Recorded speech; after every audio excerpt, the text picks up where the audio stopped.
સૌ મિત્રોને નમસ્કાર. નોલેજ નેસ્ટ યુટ્યુબ ચેનલમાં આપ સૌનું સ્વાગત છે. મિત્રો, જિલ્લા ફેર માટેની ઓનલાઈન બદલી સૌ પ્રથમવાર થઈ રહી છે, ત્યારે કેટલાક મિત્રોને ઓનલાઈન બદલીના ફોર્મ ભરવા માટે મુશ્કેલીનો સામનો કરવો પડી રહ્યો છે.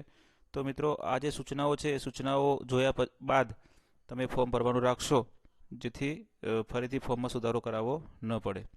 મિત્રો, ઓનલાઈન જિલ્લા ફેર બદલી 2024 પહેલો તબક્કો છે, એનું અરજી ફોર્મ ભરવા માટેની સામાન્ય સૂચનાઓ અહીંયા રજૂ કરું છું. પહેલી સૂચના છે ઓનલાઈન જિલ્લા ફેર બદલી 2024 ફેઝ 1 માટેનો અરજી ફોર્મ તેમજ જરૂરી તમામ ડોક્યુમેન્ટ્સનો એક સમાન 2 બંચ બનાવવાના છે, અને આ બંને બંચ 29/11/24 થી 4/12 સુધી તાલુકા પ્રાથમિક શિક્ષણ અધિકારીશ્રીની કચેરીએ દરેક ઉમેદવારે જાતે ચકાસણી કરવા માટે જવાનું રહેશે. મિત્રો, ઓનલાઈન ફોર્મમાં મોબાઈલ નંબર, ઈમેલ આઈડી, હાલની શાળાનો ડાયસ કોડ,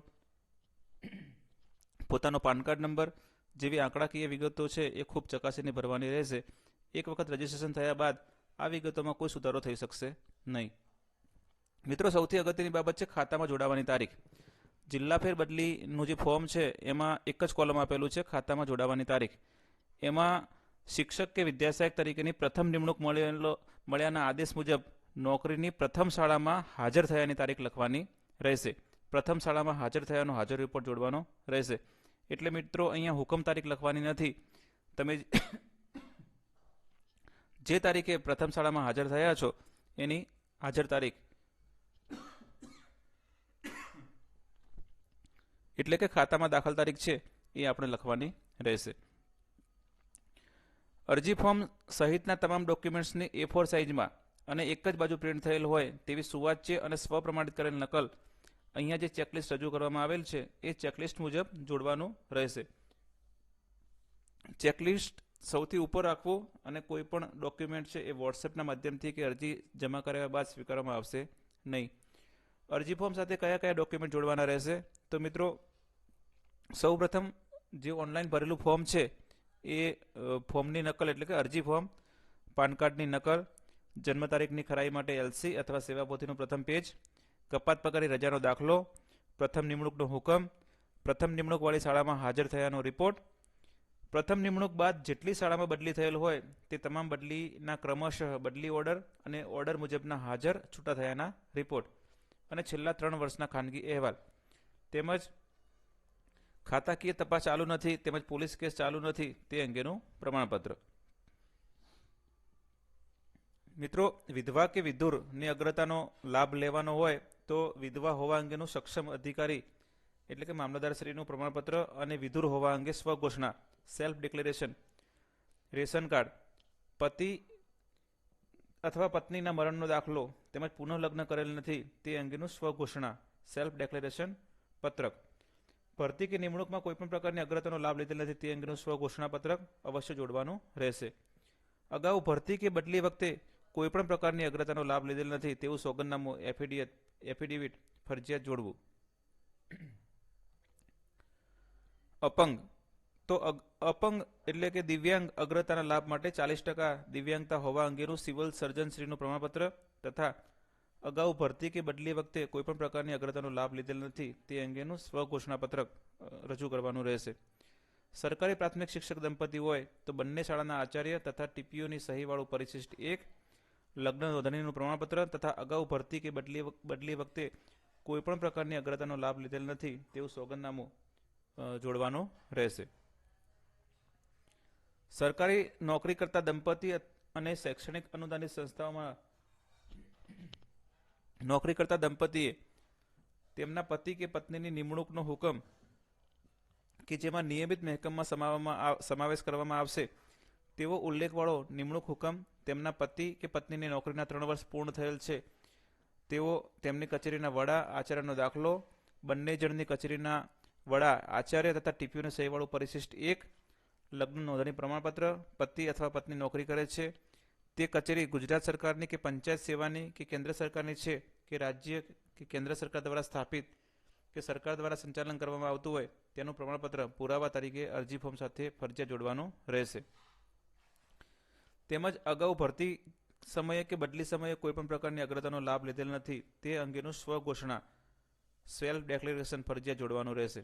વાલ્મીકી અગ્રતાના લાભ માટે વાલ્મીકી હોવાનો સક્ષમ અધિકારીનું પ્રમાણપત્ર અવશ્ય જોડવું તથા અગાઉ ભરતી કે બદલી વખતે કોઈપણ પ્રકારની અગ્રતાનો લાભ લીધેલ નથી તે અંગેનું સ્વઘોષણાપત્રક જોડવાનું રહેશે.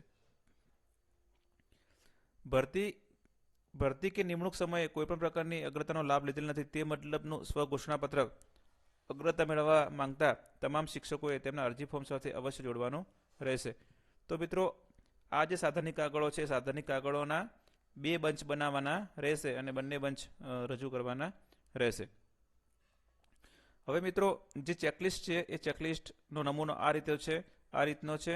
મિત્રો આ જે વિડીયો છે એ વિડીયોના જે ડિસ્ક્રિપ્શન છે એમાં તમને આની લિંક તમને મળી જશે જ્યાંથી તમે ચેકલિસ્ટ ડાઉનલોડ કરી શકશો. તો આ ચેકલિસ્ટ મુજબ જ આપણે ડોક્યુમેન્ટ છે એ ડોક્યુમેન્ટ ગોઠવવાના રહેશે અને જે દાખલા છે એ દાખલાના નમૂના પણ અહીં આપવામાં આવેલા છે. આ તમામ જે પીડીએફ છે એ તમને અહીંથી મળી જશે. કપાત પગારે રજાઓનું પ્રમાણપત્ર છે એ આ નમૂનામાં રજૂ કરવાનું રહેશે. ત્યારબાદ વિધવા વિધુરના કિસ્સામાં પુનર્લગ્ન કરેલ નથી તે મતલબનું સ્વઘોષણાપત્રક છે સેલ્ફ ડિક્લેરેશન ફોર્મ એ આ નમૂનામાં રજૂ કરવાનું રહેશે. ત્યારબાદ અગાઉ કોઈપણ પ્રકારની અગ્રતાનો લાભ લીધેલ નથી તેનું જે સ્વઘોષણાપત્રક છે એ આ નમૂનામાં રજૂ કરવાનું રહેશે. દંપતી કિસ્સામાં ફેરબદલી માટે જે પરિશિષ્ટ 1 આપવાનું છે તેનો નમૂનો પણ આ પીડીએફમાં મૂકવામાં આવ્યો છે જે તમે ડાઉનલોડ કરીને જોઈ શકશો. ઓનલાઈન જિલ્લા ફેરબદલી માટેના જરૂરી જે પ્રમાણપત્રો છે પ્રમાણપત્ર 1, પ્રમાણપત્ર 2 એ પણ કોઈ ખાતાકીય તપાસ ચાલતી નથી કે કોઈ પોલીસ કેસ ચાલતો નથી તેનો પણ નમૂનો અહીં રજૂ કરવામાં આવેલો છે. અને છેલ્લા 3 વર્ષના જે CR છે ખાનગી અહેવાલ એનો નમૂનો પણ અહીંયા મૂકેલો છે. તો મિત્રો તમને જે લાગુ પડતા હોય એ ડોક્યુમેન્ટ છે એ રજૂ કરવાના રહેશે.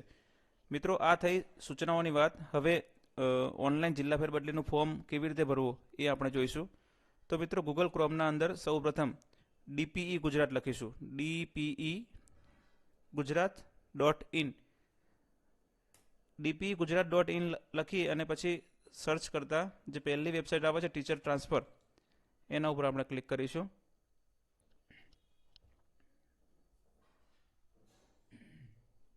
મિત્રો આ જે વેબસાઇટ છે એ વેબસાઇટનું જે ફ્રન્ટ પેજ છે એ આપણે જોઈ લઈએ. અહીંયા રજિસ્ટર એન્ડ લોગિન લખેલું છે, નીચે લખેલું છે ડિસ્ટ્રિક્ટ ટીચર ટ્રાન્સફર એપ્લિકેશન. આના ઉપર આપણે ક્લિક કરીશું તો આપણે આપણું ફોર્મ ભરી શકીશું. એ પહેલાં જે જિલ્લા વાઇઝ તમારે જગ્યાઓ જોવી હોય તો ડિસ્ટ્રિક્ટ વાઇઝ વેકેન્સી લખેલું છે એના પર ક્લિક કરતાં તમે દરેક જિલ્લામાં કેટલી જગ્યાઓ છે એ જગ્યાઓનું લિસ્ટ તમે અહીંથી ડાઉનલોડ કરી શકશો. આપણે બેક જઈએ છીએ. ઓનલાઈન બદલી માટેની જે સૂચનાઓ છે ઓફિશિયલ સૂચનાઓ એ તમે અહીંથી સૂચનાઓ તમે ડાઉનલોડ કરી અને સૂચનાઓનો અભ્યાસ તમે કરી શકશો.